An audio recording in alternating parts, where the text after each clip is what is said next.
impressive record in ecosystem restoration in India and is interested in indigenous knowledge, how to use plants that are in the forest for health. We will hear a presentation and you will have the opportunity to ask questions then after this. So please, Josh Brooks, the floor is yours.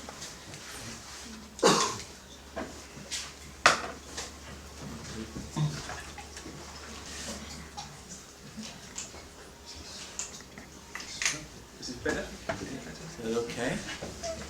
Maybe this one off too. I can put it off as well.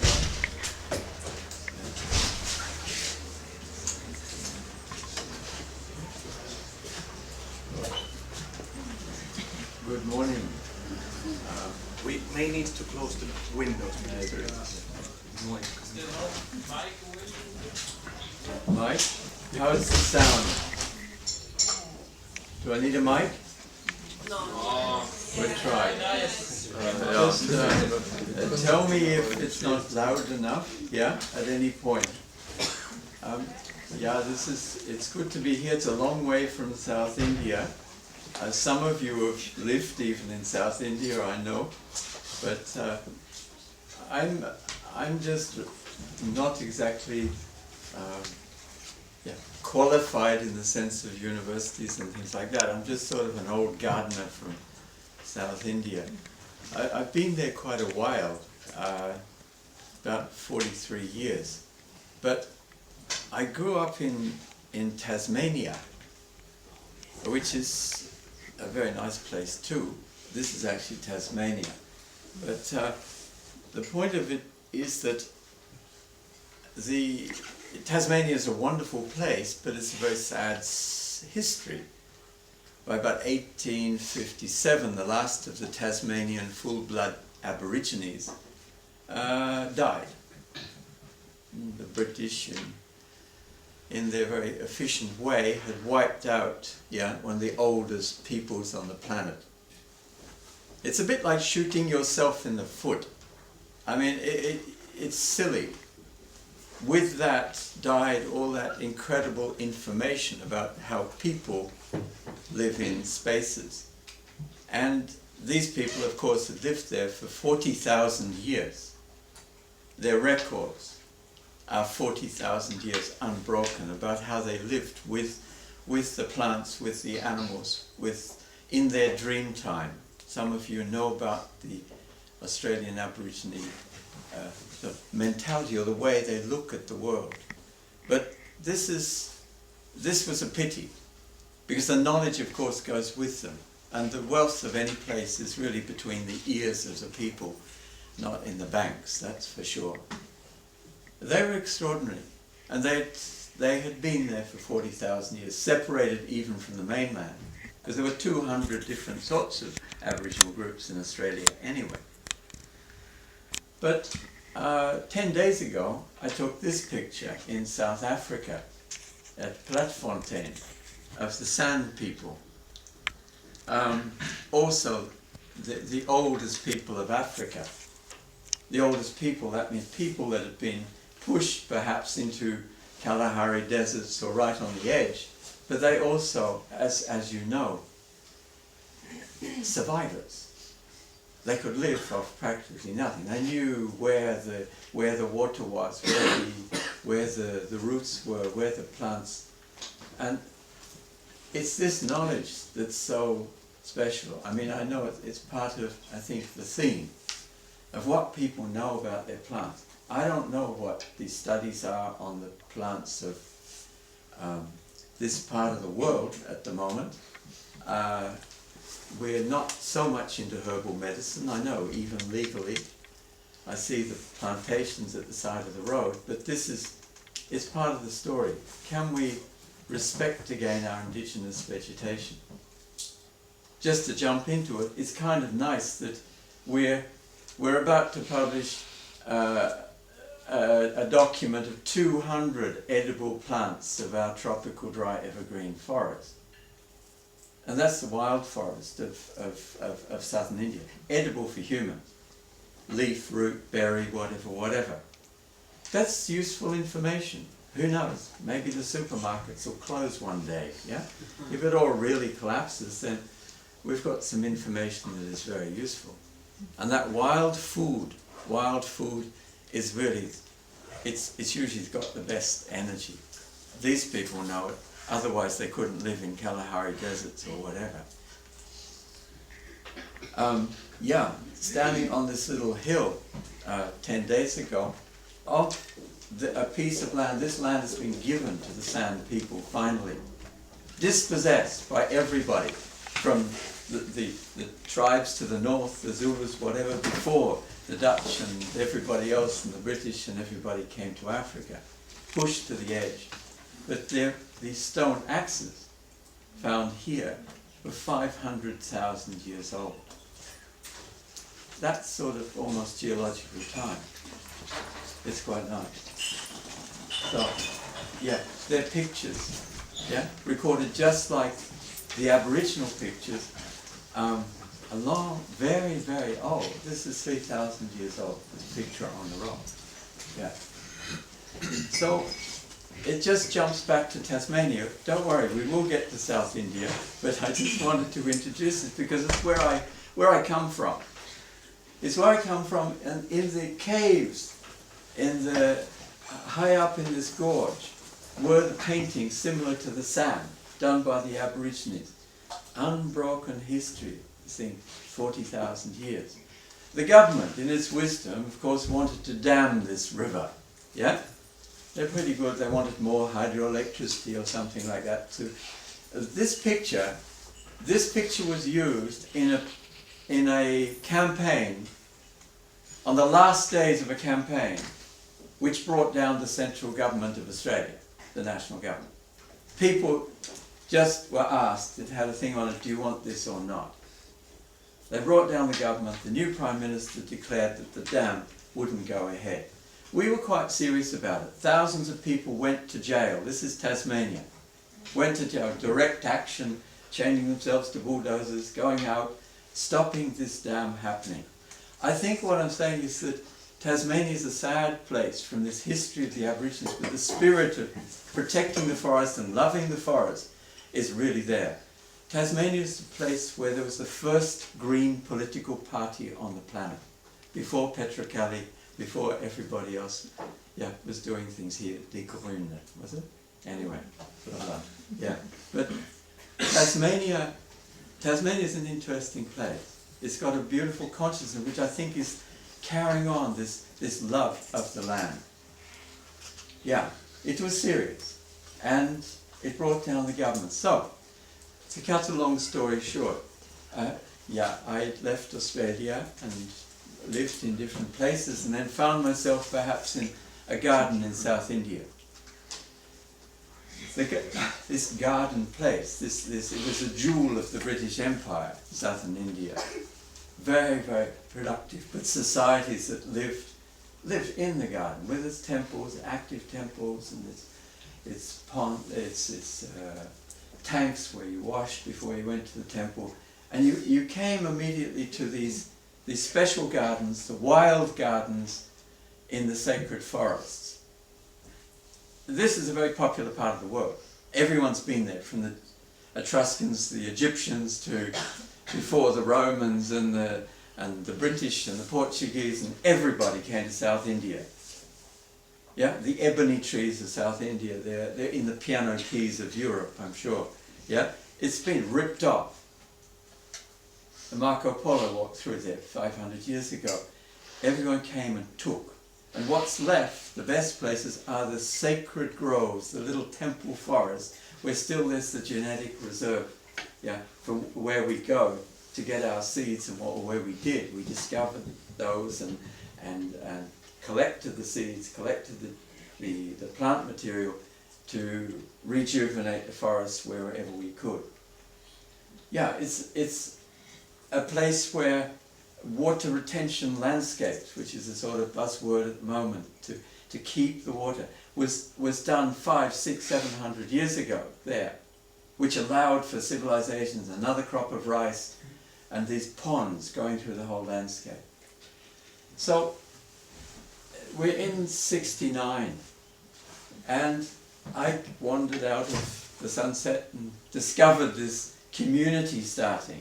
Some of you maybe know something about Auroville, but afterwards check it out on your smartphone or whatever. Yeah. But Pondicherry was a French colony, yeah, all those years until just I don't know, 55, I think it became part of the Indian, yeah. But it was a separate place, and to Pondicherry there was a wise man called Auroville Ghost who sort of escaped to Pondicherry to get away from the British and started an ashram. There's a very short version of this.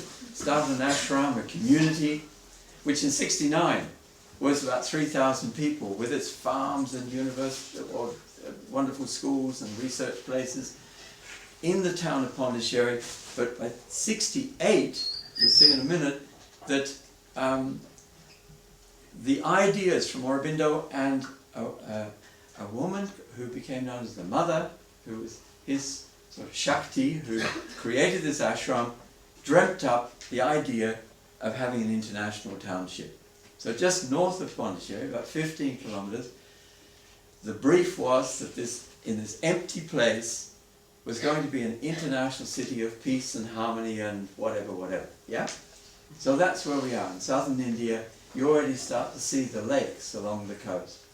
Yeah, and there, Auroville and Eco City in the making. The picture, of course, is recent. The picture is our community, because we're a community of about 2,500 people, yeah, from 40 countries, so trying to put together this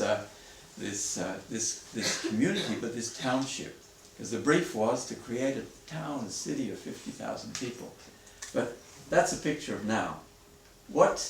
They're our teachers, yeah, whose vision was to create this. And the brief was to do something as magical, yeah, as a city in the shape of a galaxy. Now this is all the background. We are still following that plan. It hasn't come down like that. Some of us might think luckily, yeah, and reminded us that we are stewards, just like the Aboriginal people were stewards, just like the Sand people were stewards, just like I think it'd be smart if we were stewards and actually didn't possess all this stuff. Blah blah, yeah? Okay. That was on the 28th of February in 1968, Auroville was inaugurated. In the middle of this very, very dry place. It was a function. It was very much supported. UNESCO supported it. Everyone loved this idea of doing something very, very special. And we're talking about '68, yeah. And this has been dreamed up in the '50s. It's a long time ago. Children came from 120 countries and put soil in that urn in the centre. So it was on this magnitude, this wonderful invocation of something new. But not the problem, but the challenge was that when everybody went home, perhaps, the next day there were just bits of paper blowing over a very desolate landscape, and this is what we were faced with. This was Auroville. This is where gradually, so refugees from the 60s, I say refugees because we're all searching for something. We're really searching for the truth, a place to manifest what we've been perhaps fighting on the streets of Paris in May '68 and all that sort of stuff. The new world was being born, clearly, but we wanted a place to do it in. We were given this very empty space, and the first huts of Auroville can be seen in the background. Yeah, the characters, they came from the Bronx, they came from whatever. We had little bits of training, we perhaps were lawyers and philosophers or whatever, but it didn't help us so much in the desert of South India. We had to learn how to build little houses and plough our fields, etc. Yeah, Johnny was an architect from Australia. Yeah, but yeah, that's what the place looked like at the beginning, just palm trees. The guy on the left was a traditional healer, a Nata Vaidya, yeah, who taught me a lot about, yeah, the meaning of, the usefulness of plants. They're not just pretty and flowers and whatever, they all had uses. That's me on the right. actually. But that was the first bullock cart that we had in our community. We still have a bullock cart, yeah, full of palm leaves to put on the roof. One of the first communities of Auroville, called Aspiration. People had come in from Germany, overland on combi buses, you know, through Afghanistan and Iran, and it was the good old days. And turned up here, yeah, and set up shop on it's on the coast, you can see the sea in the background, it's a very dry place. But yeah, it was designed by an Italian, little thatch huts. There we were. Otherwise, Auroville's a big space, say 3,500 acres. And just one thing demographically, Auroville now, there's 2,500 people, half of them are Indians, and most of the Indians are local Tamil villagers who've joined the community. It's not some exclusive, you know, foreign enclave or whatever. You don't go through a gate. It's all spread out, intermixed with villages, etc. Yeah? Correct me if I'm wrong. Okay. But in the green belt, the outer part of the city, we as young people set up our little camps, you know, and planted our flowers and tried to, yeah. And we had our teachers. These were our teachers. I mean, people who taught us how to plough, because you had to learn how to plough better than Natarajan across the fence, otherwise he'd laugh at you. And we grew a lot of food in those days. And they showed us the grains that were grown there, the wonderful grains of India. There's, what is it, 40,000 different varieties of rice in India. Yeah? They're the millets, the smaller grains. These are the important ones. And this is what we were growing then, the ragis, the kombus, the Chennai, the sama. And these are the really healthy foods of the world. These are our teachers and kids, and perhaps, yeah, the women would tell us stories. They couldn't read and write, but they could talk for hours and hours telling these wonderful stories. The whole storytelling thing, yeah? It was great. But look, Auroville's on a plateau, it's near the sea, and the very centre is the sort of top of a hill.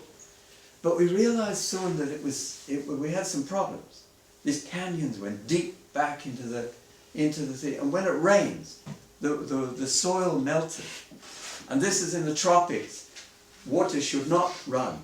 It should go into the ground to replenish the water table.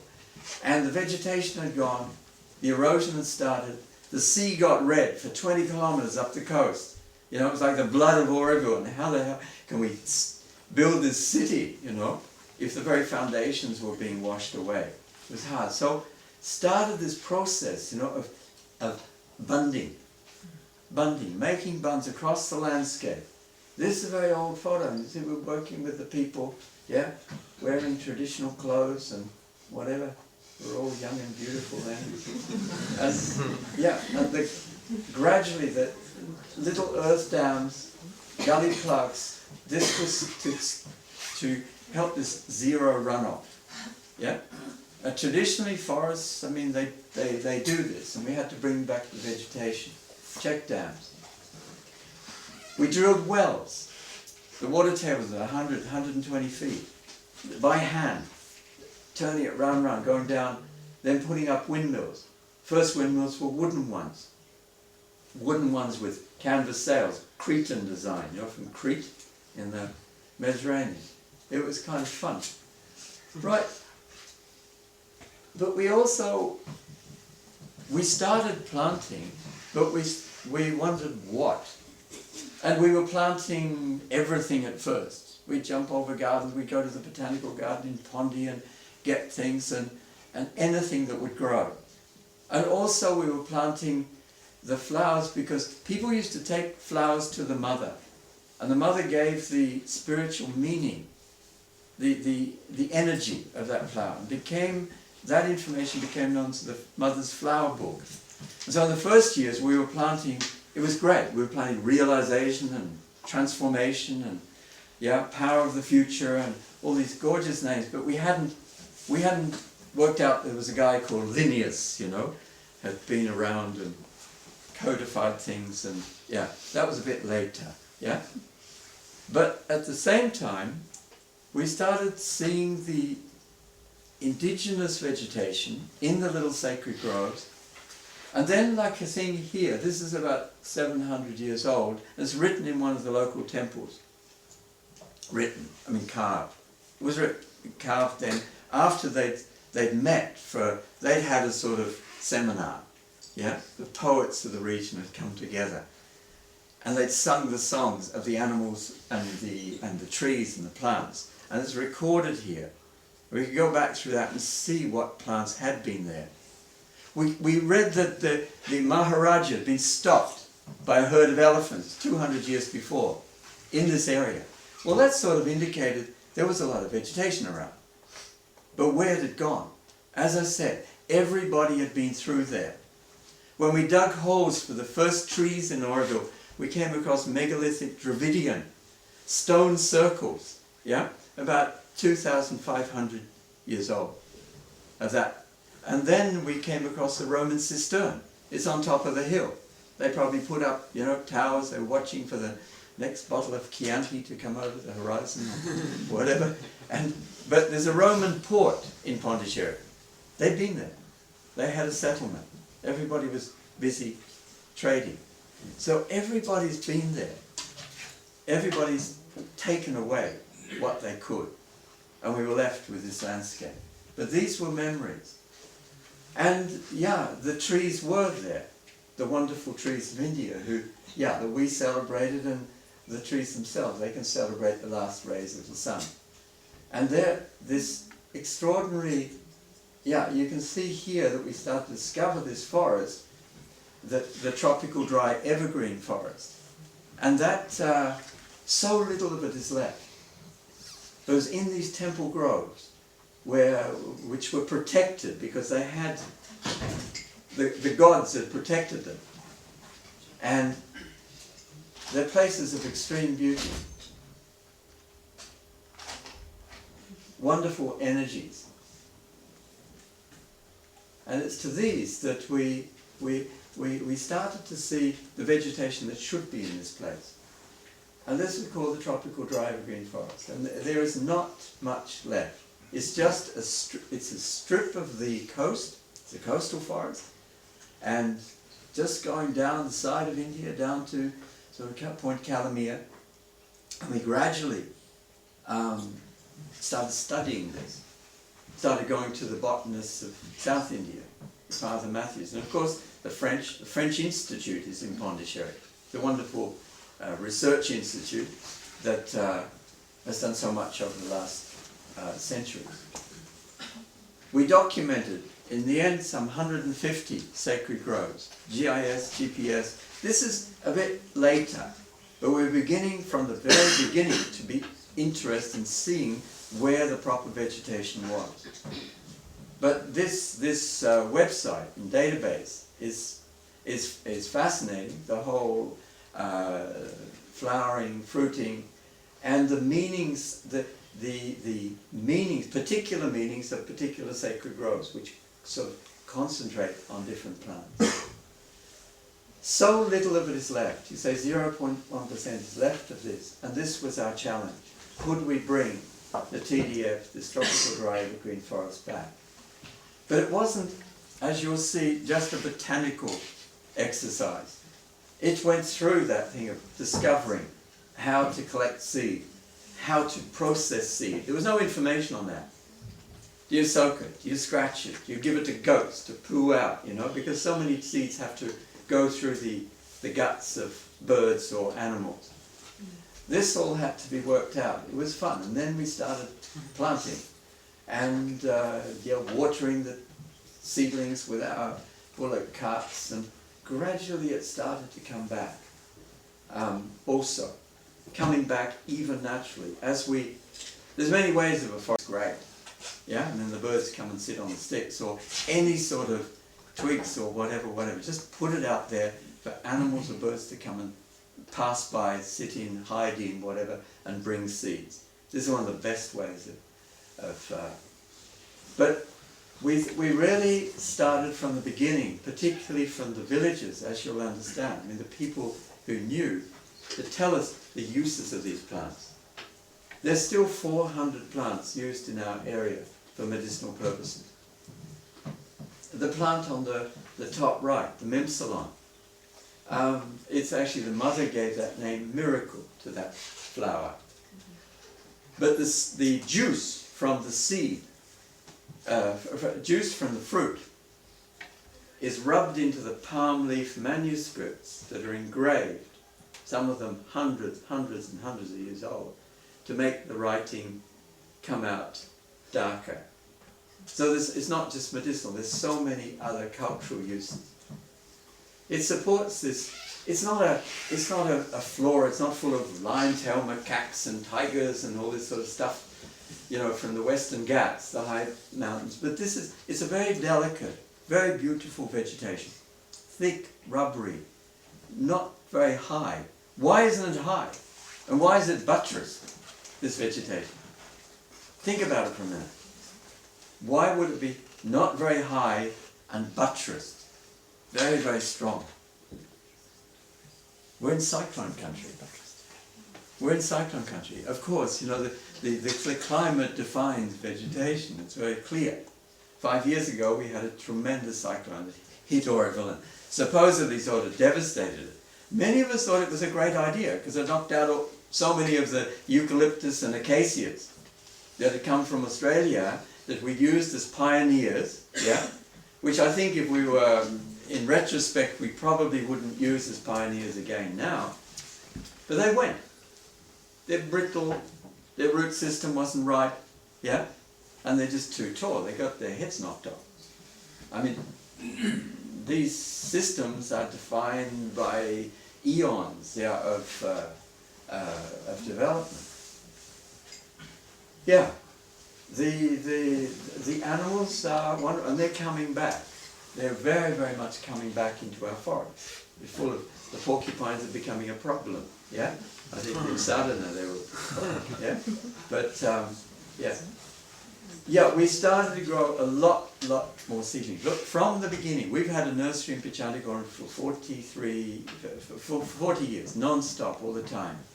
And it's so essential in any community, in any space, to have nursery. Seeds are the future. But, and it wasn't just planting trees in the beginning. It was the lianas, it was the grasses, it was everything.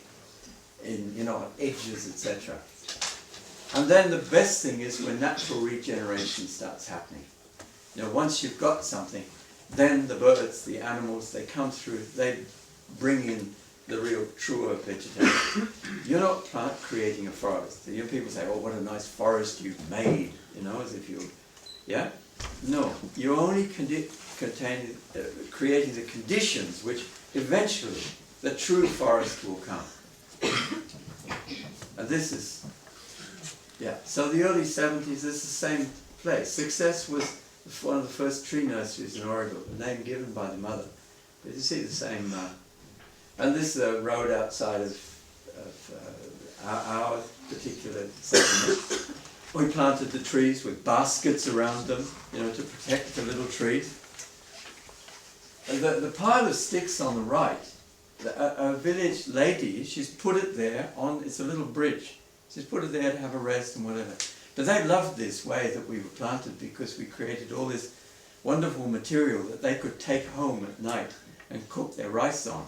So our baskets, we weren't very smart. We were stupid, yeah? They thought it was great.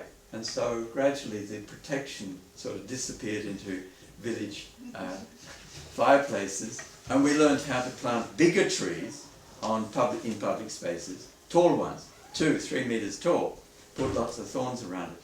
This was all, yeah, a lot of, yeah. So remember what it was like, that picture, beginning, well, that's what Auroville looks like sort of now.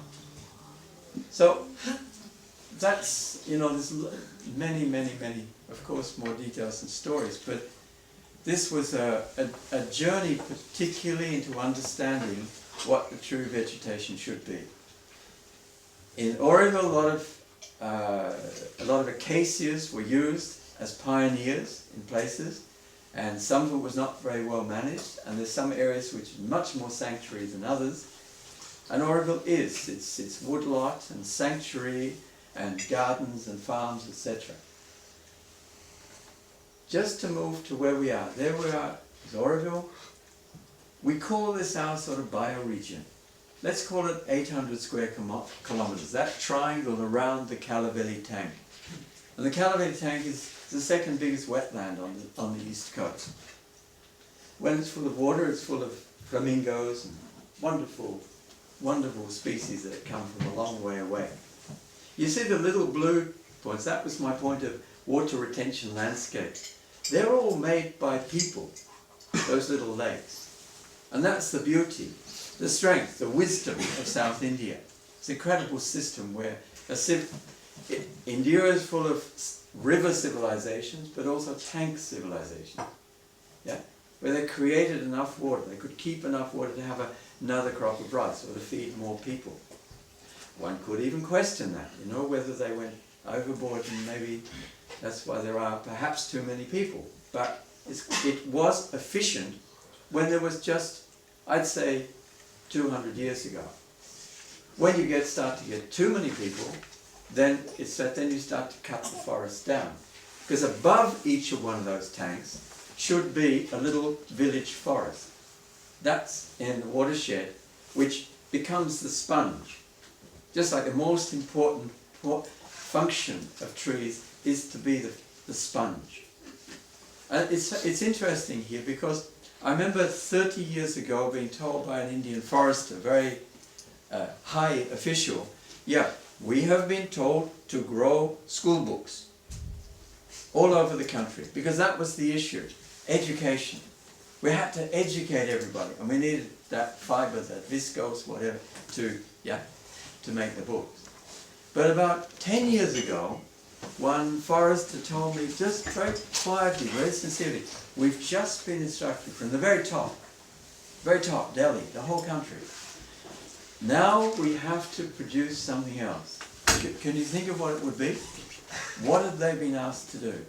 Not school books anymore, but something else actually much more important, and the real function of trees. They had to produce water. Now and that was the point where they stopped planting, cutting down the shola and destroying the grasslands in the Western Ghats and planting eucalyptus or acacia or blackwood. Do you see what I mean? The Western Ghats, as an example, this forest range in southern India, it's a sponge. It's a sponge where the water falls, it goes in and into this thick mat, and then in the dry season, the rain stops, it comes out slowly, drips out, into the streams, into the rivers, and the rivers continue to flow. You cut it down, plant eucalyptus, plant acacia, the erosion starts, there's no undergrowth, because we didn't bring all the other bushes and plants of Australia, we just brought one tree, it's crazy. It all washes away, the soil washes away, fills up the dams or all of these lakes. Now on a smaller scale, that's what's happened here. Above each lake would be traditionally managed by the community, the little forests. And these forests, of course, would be full of medicinal plants, full of even food. Because what are we trying to do? We're trying to create on this beautiful planet of ours, again, edible, curative landscapes. That's all. That should be the function. Edible, curative landscapes. This would be wonderful. Perhaps, it doesn't go into industrial forestry very much, but you see, Kumalampet, Kurumpuram, those little green patches, they're reserve forests. They're the only reserve forests left. Partly destroyed and planted with eucalyptus also by the Forest Corporation. But they're the last little bits of sort of reserve forest, and then a few sacred groves. And that's really all that's left. Apart from it, as we got to know, we went out 50 kilometres, searching for the trees, trying to find the mother trees, the trees that would give us the genetic material to do that plantation. So at the top of the watershed, you've got these wonderful hills. This is where it starts. And these are decimated themselves and don't hold the water enough. But you come down through ancient temples to the ponds and trees like Barringtonia, This tree, for instance, wow, it's such a lovely old being, yeah? It lives in water. It's one of those few trees that lives right in water. It can be almost submerged. And the leaves falling in the water purify the water. And the bark, the fishermen use it to stun the fish. They make a medicine out of it, throw it in the water. The fish is stunned, it blocks their gills or something, yeah? And then they can catch the fish. Just a sort of symbiosis thing. But it's a tree that you find, and it's on these trees that the birds nest. They become quite big, and the water birds nest there. Yeah, the tanks. The palm trees, of course, at the back. The borassus. The borassus that gives everything. It is the state tree of Tamil Nadu. But its leaf goes on the roof. There's 3 phases of its fruit. The first fruit, it's hard and delicious. You cut it and suck it out. Yeah. Then later, it becomes it becomes ripe. It's like a sweet pumpkin.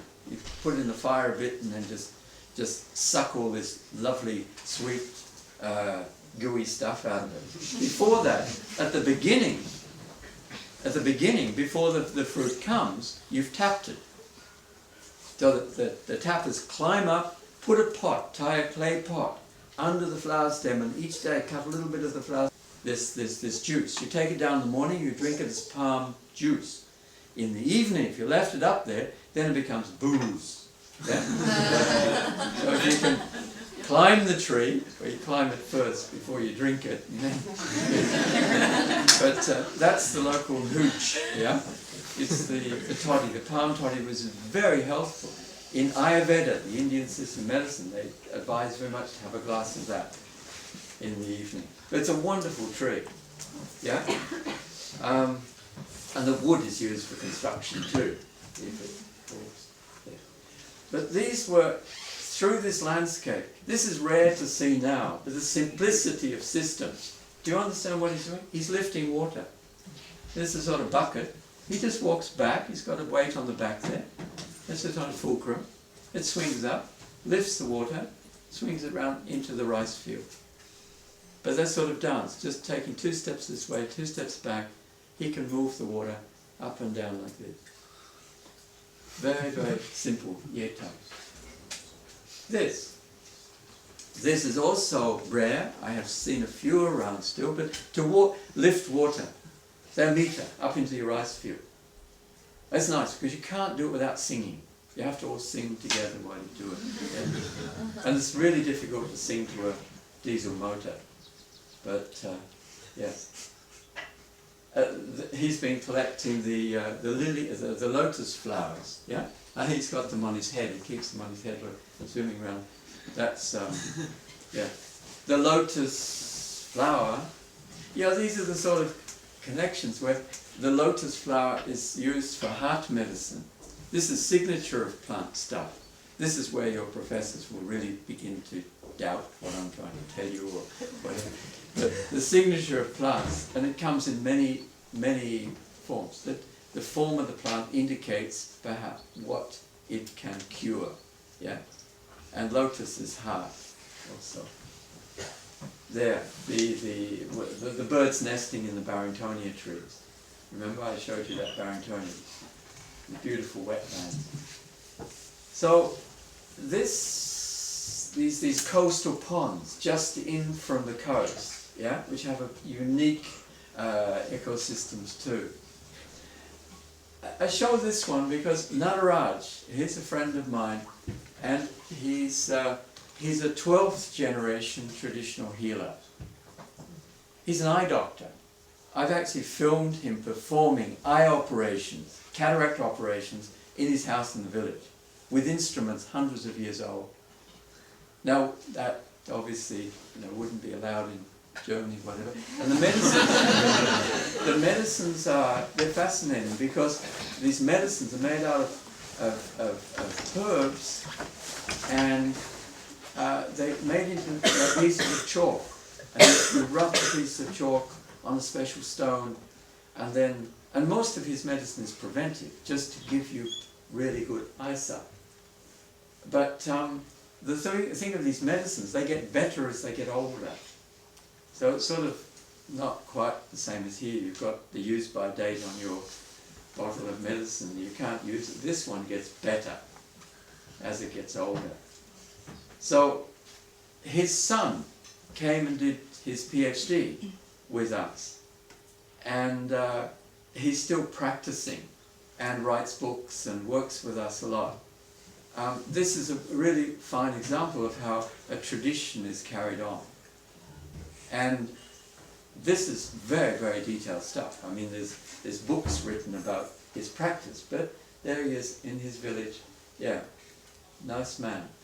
The wetland, yeah, a friend's been out there catching shrimps all night, and yeah, putting in that's the palm leaf, woven out of the palm leaf. Remember I showed you the palm leaves a minute ago? Yeah? So, there's wonderful baskets. How are we doing for time? Okay? Yeah. When the lake dries up,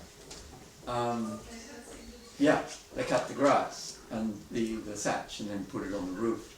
Yeah, all this, it's still being used. Further down towards the city, there's the salt works. It's all part of our bioregion.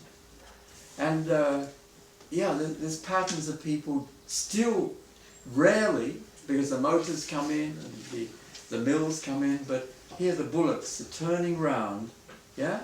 Turning around, grinding the sesame, the neem, making oil. This is an oil, traditional oil press. It's rarer and rarer, but at the same time, cold pressed oil, you know, is getting so valuable and so searched. So we're actually about to perhaps bring one of these back into working order. Systems. This is common still. Yeah, the man on his bicycle with the icy poles. Yeah. He's gone through, and the kids run in from the fields with bits of metal or lots of plastic or whatever. Give it to him. He's the recycler guy, yeah. And they get a little ice cream for it. Probably totally cuts again. The boy on his before school, he's doing a bit more rope making. This is in our local village. So you've got this talk is not about the Auroville community. There's a few pictures after, but it's around this city of the future, you know, cities, you know, connected to so many other environmental movements and leading edge stuff out there. But this is still in very ordinary India. But ordinary India is what? I think we just sent a rocket up to Mars or something like that. And India is quite good on nuclear stuff, happily.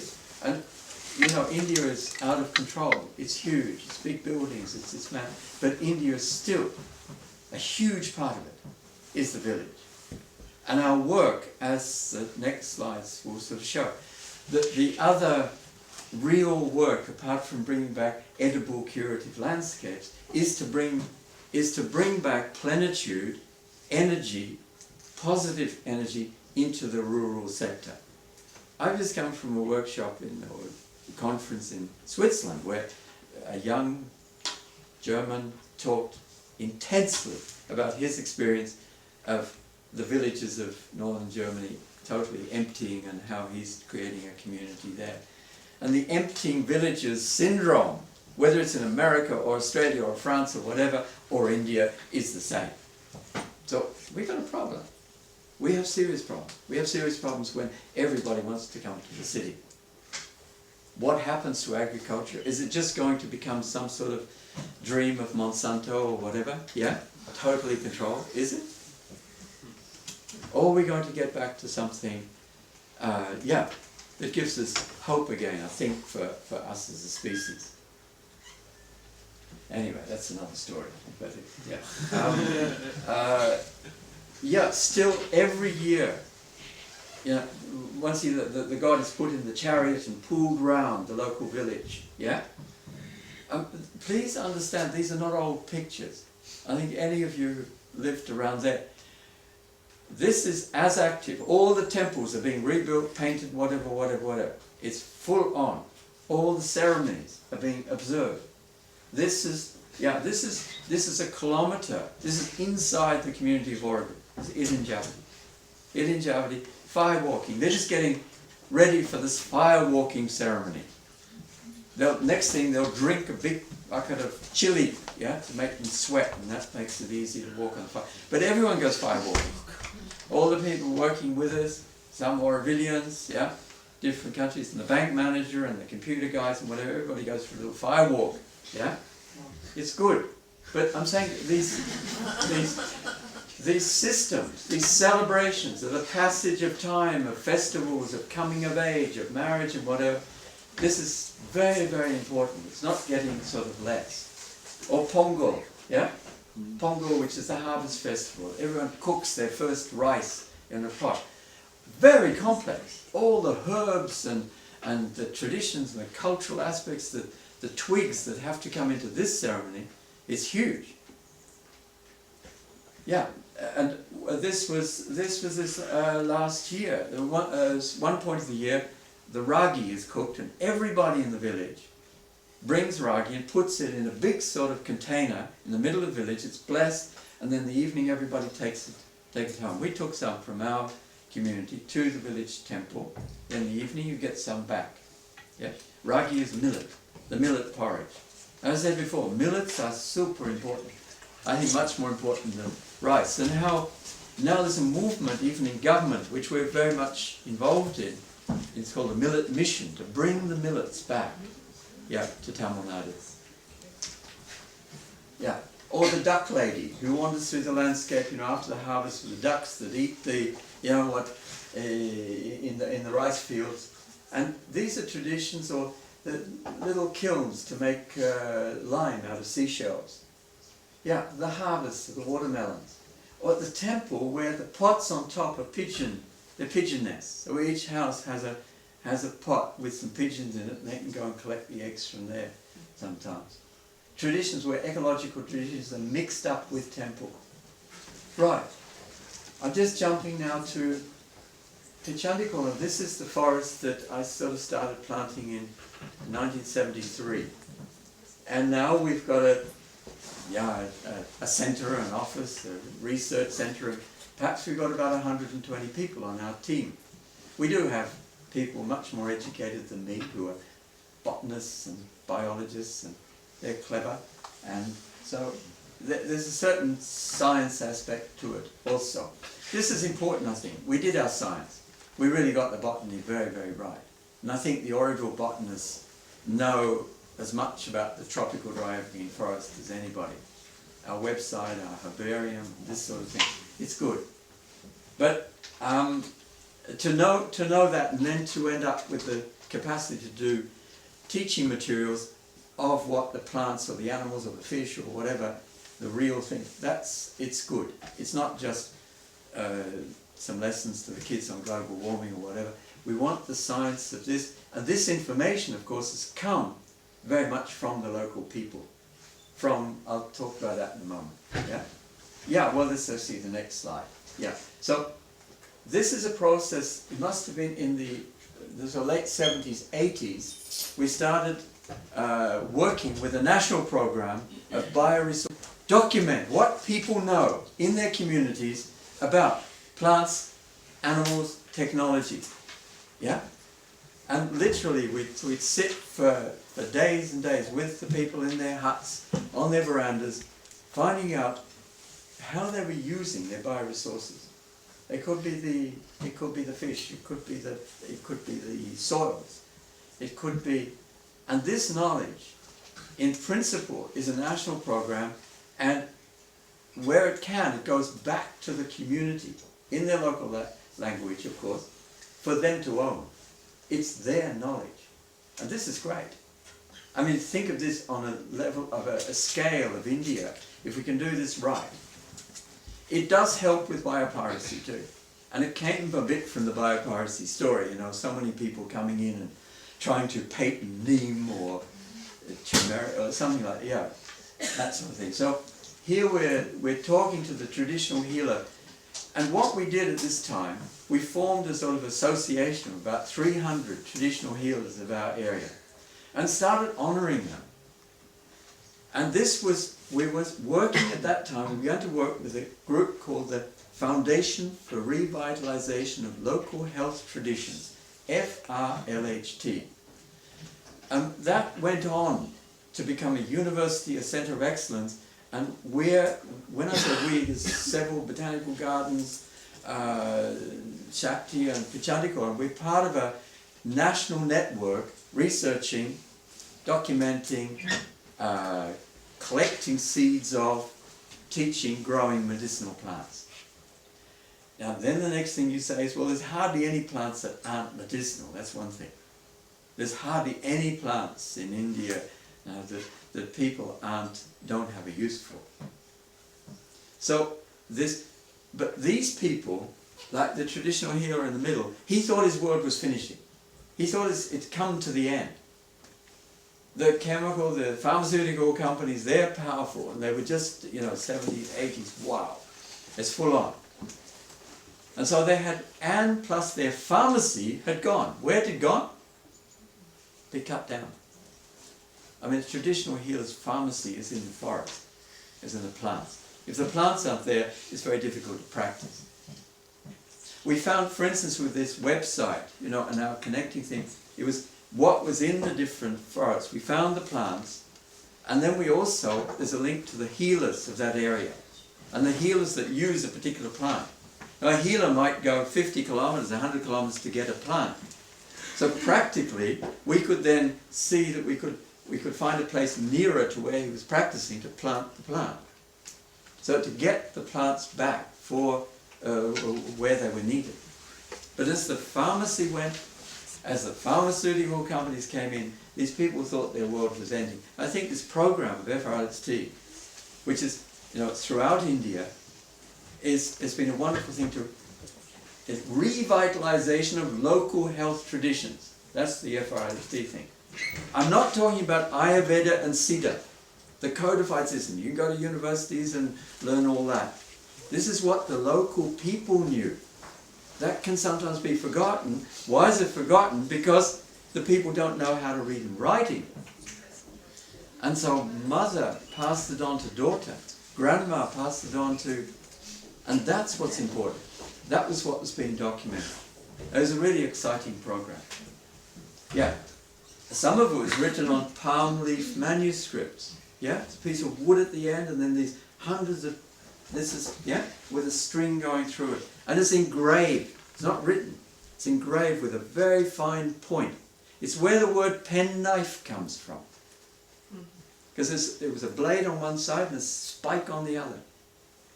And the British, I think, they took that thing, and it's exactly what we used to grow up as kids with pen knives. Yeah? Blade on one side and a spike on the other. And he's in the French Institute, scholar, transcribing it, and then it's probably going onto a computer. Yeah, like so many of these documents are. So gradually we built up this ethno-medicinal forest in Pitchandikulam, in our, you can see all sorts of grinding stones there, and nurseries where people could come and see the plants quickly, or lots of signages. And as we sort of got to know our song a bit, we could sing it, and the kids came, kids came, and students came, and policymakers came, etc. There's a lot of information in this place. This is about 65 acres, but the people part of it is about 4 or 5 acres, with a lot of information. And we write it usually painted on stones. And we also do a lot of, starting to put the fauna that's coming back onto stones too. We use traditional healers to teach the kids often. So he's telling the kids there, which is the smartest way to do it. So, Auroville, it is part of this network, as I said, of FRLHT. And it's based in Bangalore. That's its main centre. It's got now a hospital. It's become a university itself. But it's a good system there. Institute of Ayurvedic Integrated Medicine. Yes, blah blah. Just a few pictures I popped in. It's a serious place, and this is what's needed. And you'll see, we do this in smaller ways in schools also. But something like Carissa, a lot of information, always the medicinal uses in different languages, plants as antidotes. Yeah, the cultural part of it. A zodiac garden. We got, how long have we got? If we want to have time for discussions, Another 15 minutes. Good. Okay, I'll go through this quick. We need it. Zodiac gardens. Each plant, of course, each sign and each planet, each star has a particular plant. Each temple, the special temples, the gods have particular plants, just like the gods have particular animals as their vehicles. It's a very complex thing, Hindu. Yeah, it's kind of fun. They don't put all their money on one god, yeah? They've got a sort of god for every day of the week, day of the year. But, yeah. So, it's quite a very deep cultural meanings into plants. And this one, I just took this morning off, because I've got it here, I can show it to you. It's just a project we've just started, a French botanist just joined us. It's just a virtual herbarium. It's really quite nice. We've got a powerful scanner. So instead of pressing the plant and, you know, it fades or whatever, we really take a good picture. And we're starting to put together this virtual herbarium for all our plants. And a brilliant quality of image. The last bit is Auroville moving out. Remember that picture of the bioregion? Well, Nadukuppam's up there. It's 30 kilometers from Auroville. About 10 years ago, we thought, look, we'd like to do something away from Auroville, not so connected to this great sort of experience of multinational, yeah? It's particular, but we wanted to see if we could take the best of Auroville out to the village and see how the village wanted it, yeah? And so we found a rural high school, and we'd been working there on and off, but we wanted to concentrate. So this is our sort of way of working. You can just read that. It's really a partnership. We don't do things for. This isn't charity. It's not imposing. It's working out what the community does want, but particularly around bringing biodiversity back, bringing back those landscapes, changing this whole bioregion. So we took on in 2003 this school. You can see what it is. 10% pass. There was no water, no toilets. 6 teachers, 500 kids. It was fairly serious. Typical rural high school in India, yeah? And we built an environment center. That was our entry point, yeah? To train young teachers to teach out in other communities nearby, in other schools. And this, yeah, we brought some water, did a bore well, yeah, put in a hand pump, indigenous plant nursery. Always start with a nursery. The kids run it themselves. They grow plants, they can sell plants, and as many trees are planted now, there's about 150 species in the place. They go out collecting seeds. Yeah, it's got a sanitation system which is quite amazing. It goes through a pond, then activated fountains, activated vortex fountains to clean the water, and the final water coming off can be used in the nursery. So it's bringing the technologies of Auroville sort of out there. A lot of interesting programs, always project-based, yeah? Teaching kids about snakes, wetlands, whatever, getting them involved, but creating teaching materials from the information from their bioregion. That's the important thing. It's got to be local, yeah? And as I said, we've got the science together so we can use it. Fauna sensitization plants, that's also probably wouldn't be allowed in Germany. But this, I've actually got this poster, I think, or one of them with me, I can show you, but it's what we draw of the fauna and flora of our forest. These are everything's in Tamil and English, and these go up in schools. That's the pond poster, yeah. Capacity building, this is the other part of it, because it's all to do with bringing biodiversity. It's all to do with enhancing the plants in an area. But yeah, it's also to do with very much working with women. We work with women mostly, yeah. Women, children, and then the men can sort of, yeah, they come in where they can. They come in when they get interested. Women's Day Festival, doing the beautiful patterns, yeah, that are done every morning in South India. Kitchen herbal gardens, yeah, to address primary healthcare needs.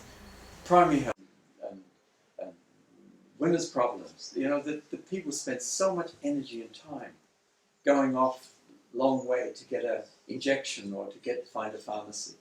We can solve that at a medicinal plant garden at our community centre. This is a forest that the kids are planting themselves near to the school. Awareness classes. Yeah? Here we've formed the women, we've trained them in, say, business to form their own little company. They collect the herbs, smash, bash, whatever, cook them, put them into bottles and sell them, particularly in the villages of this area. So as I said, this enterprise development, bringing the possibilities for people to stay in the village, is the most important thing. Otherwise, they all pass now, the kids at the school. Now 80% pass. And then the parents come to me and say, what was this about? When they didn't pass, they stayed in the village. Now they're all leaving. Yeah, see the problem. So they said, please create enterprise development jobs for people in the village. But the right sort of jobs, based on, herbal medicine. We run camps for giving herbal medicine to the people. Here they're preparing medicine for animals, ethno-veterinary stuff. Yeah? They beat the drum in the evening through the village and say tomorrow there'll be a health camp, and then people come together, and the doctors are there from different parts of the region. Herbal medicine. You've got to grab the bullock's tongue and push a ball of jaggery and herbs down their throat, and they all stay healthy. Traditional food recipes. We formed also the ladies into a little company to make traditional foods out of these wild plants of the area. This is what's important. Income generating activities. I'll go quickly through this because I think we'll be running out of time. Using crafts, the local craft, the palm leaf, the spirulina. The women grow spirulina. We give it to the malnourished kids in the school. 5 grams of it, it's just fantastic. Now these are the things. Using the coconut fibre or the leaf plates or the neem seeds in the bottom there. This is all what or even the women making compressed earth blocks. Sustainable agriculture is the main thing through all of this, of course. This is a training centre for organic agriculture with all the experience from Auroville behind it. Out of this, I just get this because it's an initiative. The Tamil Nadu government has come to us now and said, look, what you guys are doing in your sort of campus of Auroville is quite interesting. We'd like to build an institute on the edge where we can bring the government people, be for 100 people, they can come and stay, and they'll train in all the technologies you've got, not just the technologies. Together, over the next years, we'll put together a plan for really sustainable livelihood development in Tamil Nadu. They want this to be, and they want Auroville to design it, to build it and run it, and to create the faculty from Auroville, from local Tamil Nadu, national and even international. They see it eventually as being an international institution. But this is working on all of what I've been talking about, and it's fascinating. Because in the end, we've got to have livelihood as I've said several times. If we can base that on a rich biodiversity, on a plenitude, isn't that be fantastic? Instead of some sort of, as I said, Monsanto monoculture dream. Auroville went on developing itself. I've shown our work. Our work is also inside of Auroville, but this brief was about biodiversity and, I think, real forestry But these last few slides are just a community that's manifested. It's of course organic farming, yeah.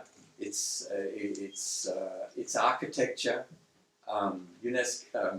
Auroville has the UNESCO Chair of Earth Architecture. It trains in about 50 countries, and yeah, it's an interesting place on all sorts of levels, and we touch on so much of what's needed, and we put up solar panels, solar street lighting in those same villages too. It goes out from Auroville, but whether it's the biogas or whether yeah, a lot of playfulness, a lot of invention, a lot of innovation. Yeah, good curriculums on solar. Oh, we make windmills. Auroville windmills have gone up, I think, in all the Tibetan settlements throughout India. Designed and made by a Dutch guy, yeah.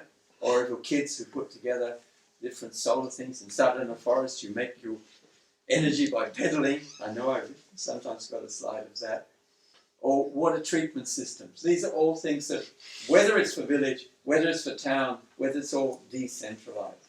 So these are patterns towards a future India that's a bit more sane than it is now. Auroville's got all these industries, and this is what I meant, the sustainable moving out, training people in the bioregion to take up some of the amazing little enterprises that Auroville's put together, and this will help the village economies themselves.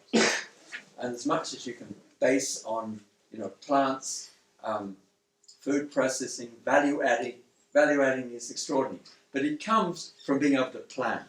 And we must have at least 100-year plans. And that's another thing we work on a lot. Forget about this political, you know, 5-year plans or whatever. Yeah. So remember what it was like sort of a while ago. It was quite barren. It was a bit of it wasn't the high point in Dravidian civilization, definitely. And yeah, the local villages didn't have bicycles. There wasn't a bicycle in the village when I got there. And it's now become this sort of nice garden, and with all its manifestations, its offerings, its possibilities of yeah, of so much. And yeah, that's we don't inherit this, of course, we borrow it from our children. Thank you.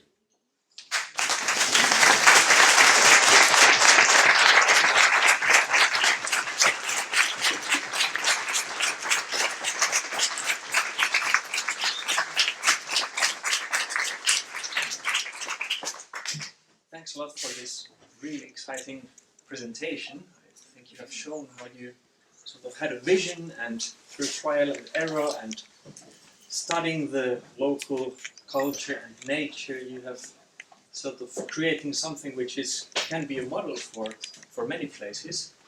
And I think recognizing that there is local knowledge and research and taking it seriously shows that it is an important prerequisite to any sustainable livelihoods or sustainable environment.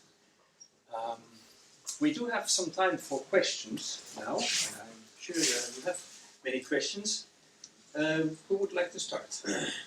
Please. I'm interested in who was the landlord of the place where you started Auroville? Like, how was it like with the law situation? Because you cannot just go to a place and start your project, but you have to make like some stuff before.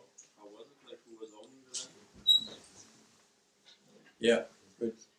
I guess in the 60s, by the middle of the 60s, this vision to create this place was getting fairly organized, and so they started buying the land.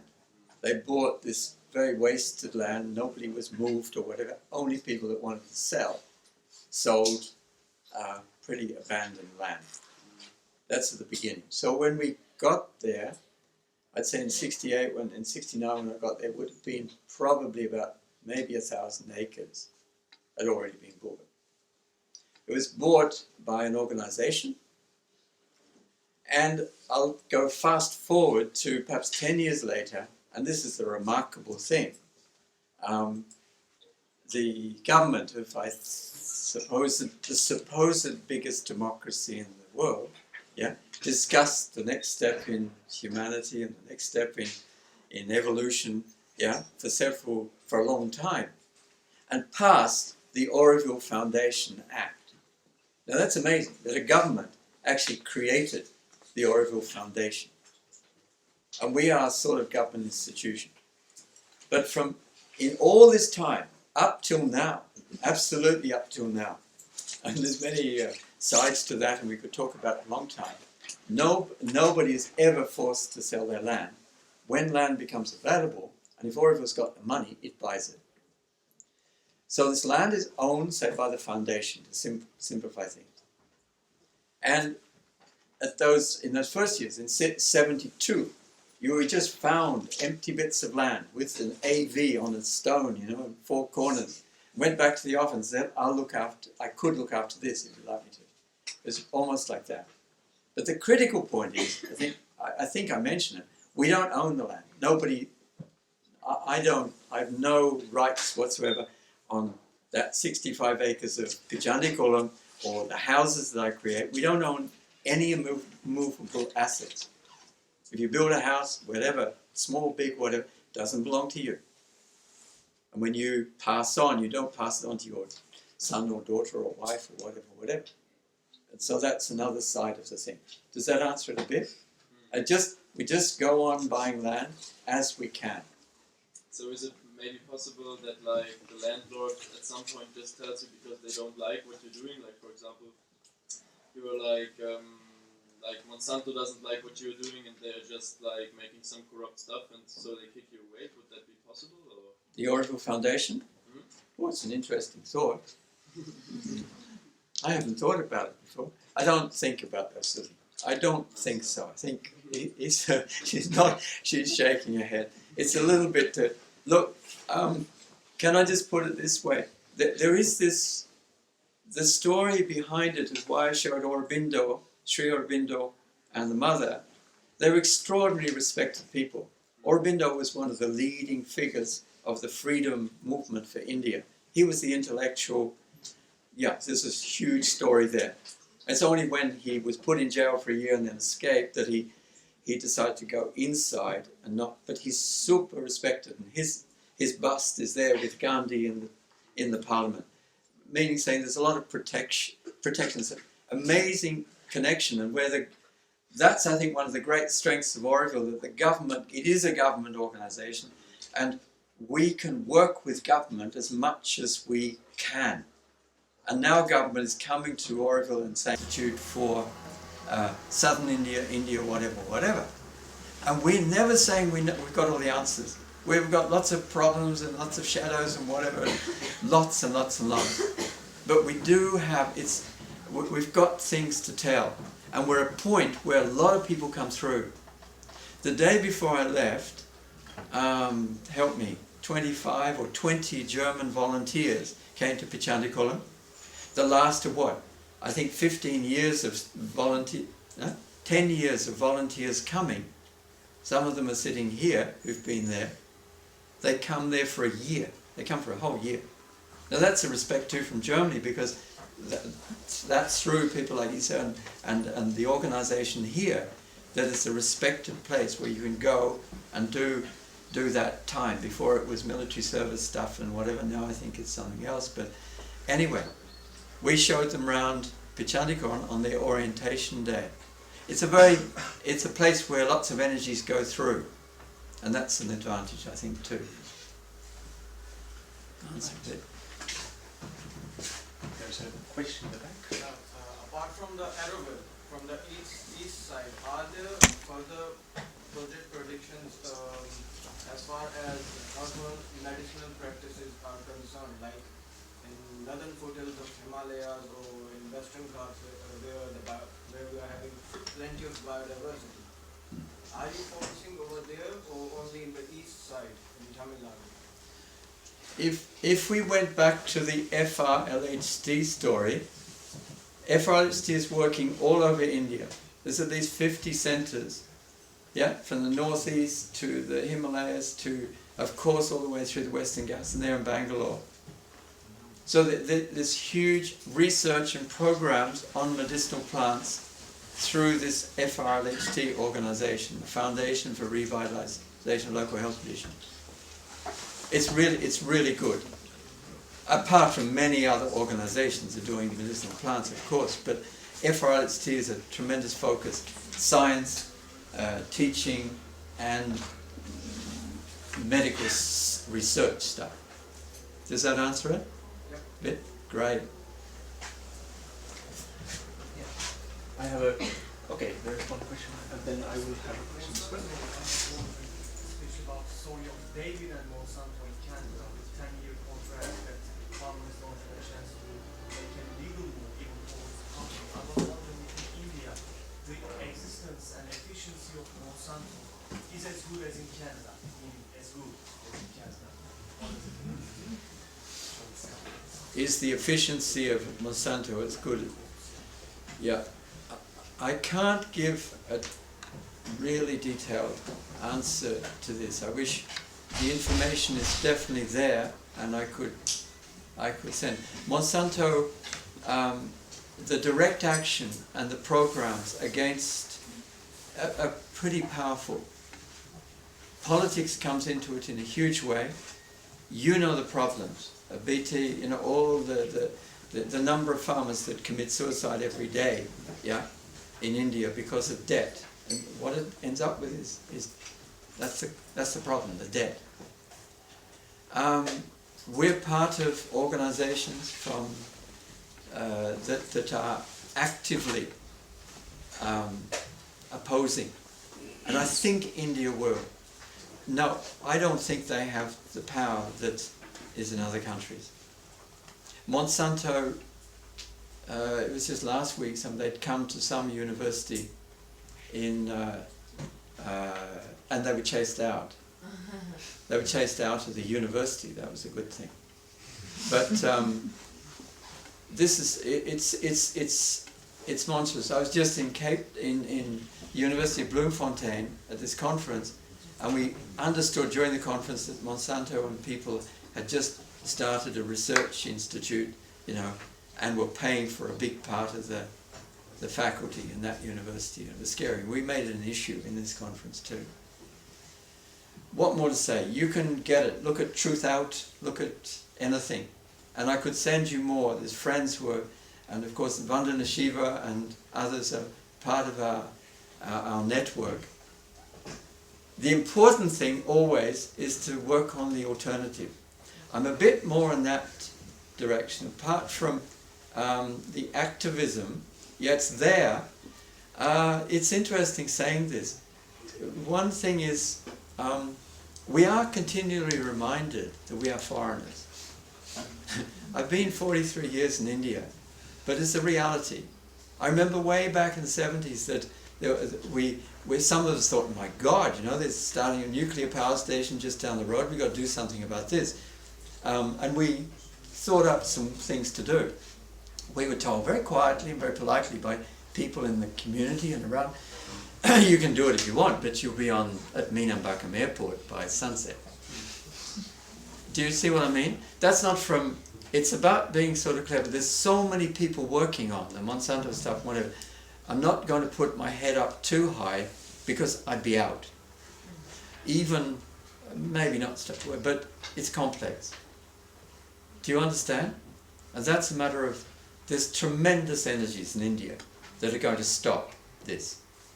Our energy is to do the alternative, is to put together the examples of what we should be doing, and as against using, GM products.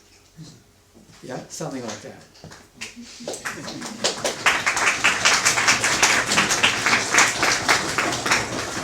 I raised my hand as well. I have one question, and then I will give the word to you.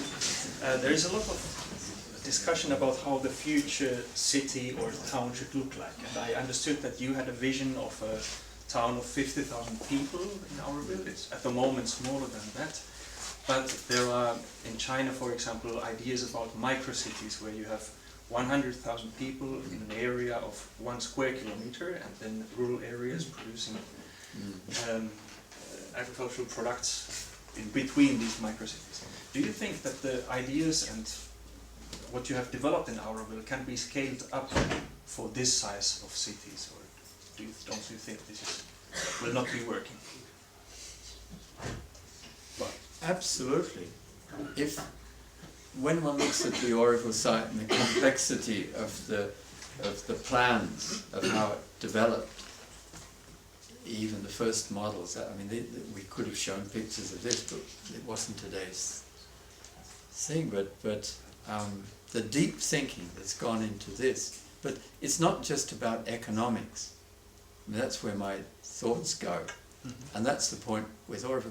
At the centre of Auroville, as some of you know, we don't have a telecom tower or a casino. Some people do in their towns, or that we have a point where we can go and meditate, and that's kind of nice. It's a big big empty white space in the middle of a big ball. You can see it on your smartphone, but it's where we go to get energized. So it is this galaxy. It's got its cultural zone, its education, its international zone. It's got the industrial zone. It's planned. It's residential, and it's got a whole different dynamics. But the point is, from the beginning, she said, I want a city in a garden and a garden in a city. I think all these principles, now we're clever. Vertical gardens, roof gardens, whatever. Everything can be done. It's just how technical we get. And that's why, for instance, where do you bring the wild foods in? As long as they're there too. As long as we're not just going to end up with hydroponics and aquaponics and all these sort of clever things that we can do. Sort of industrial cities. That, hang on, I just say that are soulless. And it's to keep the soul. We've got a soul. We started with the soul. We started making the soul. It took us 40 years, and it's still, the gardens are being done. The soul it's functioning. It was sort of always functioning, but that's our center. And I have a soul. So these are subtle things. But these questions are enormous. And even during the last weeks, I was in South Africa and in Cape Town, they're building there. It was 200,000 people. And they're fascinated by this. And the group, we spent hours discussing, and they want to link up. Everyone that touches on the raison d'être, the ideas behind Auroville, get fascinated by it. I believe so. And the other day, someone who is building these cities contacted me. He was at a meeting in Switzerland. And it was scary when I saw his site and what they're doing. You probably know them. It's a group from Hamburg. These are mega cities. But he said, look, I think we should look at this too. And that's it's interesting. Of course, Auroville, as I said, we haven't got all the answers, definitely, but the vision is there, and there's a lot of aspects, bits of the puzzle that we can give, and so many other bits of the puzzle are being put together.